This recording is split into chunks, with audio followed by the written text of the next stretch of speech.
regulations that came in last year were a good start for the Alpine team, as they finished in P4 in the standings in the best of the rest. They also had a good driver lineup in Fernando Alonso and Esteban Ocon, with them having the whole structure around them to be able to continue into this year, many people thought. However, the shock announcement of Fernando Alonso leaving the team for Aston Martin put a major spanner in the works when the team thought that everything was going perfectly for them. They would have to look for a driver who would be able to replace Fernando Alonso, which is pretty hard, but they settled with the young and talented Pierre Gasly. The team wanted to try and make that next step, fighting for podiums on a consistent basis and hopefully finishing P3 or better for 2024. As we all know, that is almost impossible due to what has unfolded so far this season at the French-based team. They have taken major steps backwards from where they were at the end of last season, which was only really hurt due to the reliability of that Renault engine, which cost them huge amounts of points for Alonso especially. In today's video, we will be talking about the performance on the track this season, how they are going to have to rebuild the team again, and finally how everything is a total mess and what needs to change to make sure they are competitive once again. Let's get right into it, shall we? Kicking off this video about the disaster that is happening at Alpine this season, we want to touch upon what is happening on the track this season. The team, for the majority of the season, looked like they would take home the best of the rest in P5 in the championship due to Aston Martin taking this massive jump over the winter. It was looking dead on for P5 until McLaren made a huge jump and almost got as many points as Alpine did in 1 week at Silverstone. As we speak, they sit in P6 in the championship,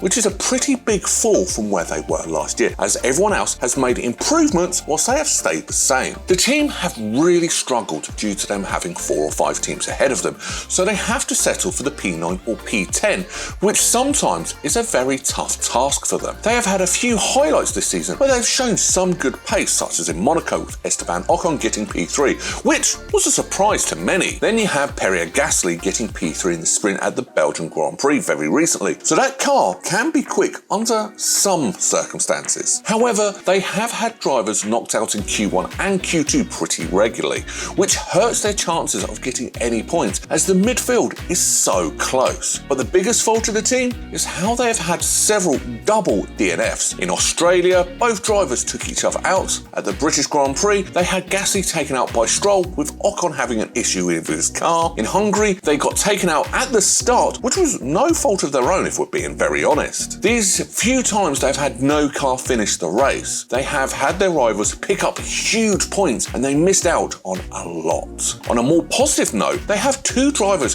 who are very closely matched, and this will be good for when they build a much more competitive car and can be fighting with the Mercedes, Ferrari and McLaren next season as they aim to. Overall, it has been far from an ideal year for Alpine, as they have taken a step back from where they were at the end of 2022. P6 in the standings is not good enough for a team who has this aim of being back fighting for championships, as they did with their good friend Fernando Alonso all those years ago. What do you think of Alpine on the track so far in 2023? Have you felt that they have fallen below expectations? Make sure you leave a comment below and let us know what you think. Moving swiftly onto our next topic about the Enston-based team is how they've had to rebuild the whole team when it comes to the personnel involved in the team. One of the stories of the Belgian Grand Prix is how Alpine sacked their team principal Otmar Schwarzner and their sporting director Alan Permain. This one is very strange as it came out of nowhere and it was halfway through the weekend. They could have just waited until the summer break, but they decided to do it in between sessions. These two are key players at Alpine and are the ones who control the team on a number of different levels, and it means that things will not be changing dramatically over the next coming months as the teams move on. It's not just these two who have left the team recently, as if you've seen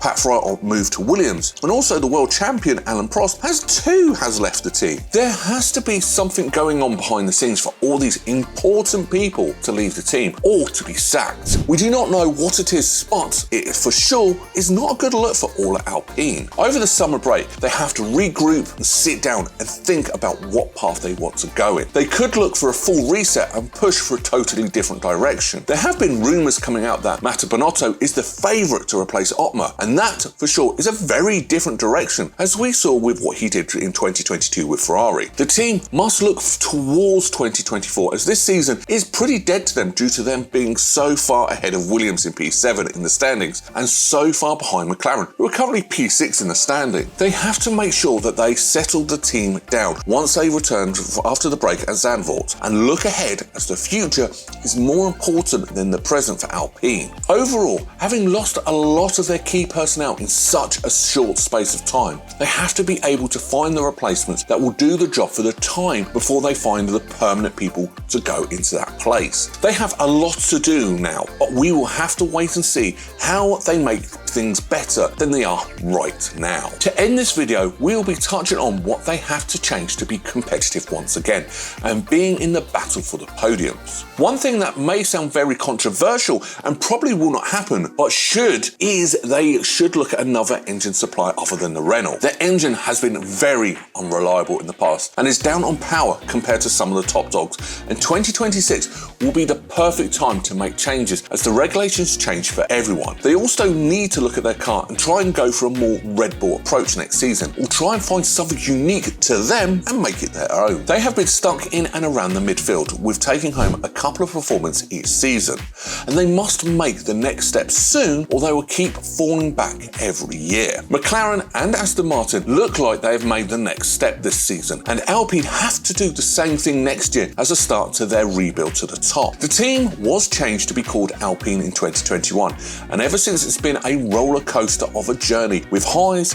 and lows, but they have met expectations. We have to say probably not due to what they have set when they came into the sport, replacing the Renault team and bringing back the legendary Fernando Alonso. Even though that relationship ended very sour, Alpine have a lot to fix, but they have the capabilities to do it, and they have to make sure that they do it right this time. Where do you think that Alpine will be able to finish in the championship in 2024? Will they ever be able to win a championship again, or is their time up? Make sure to leave a comment below and do let us know what you think about the team from Esteban. Thank you all so much for watching this video, and make sure you drop a like and hit that subscribe button to watch for even more videos just like this one.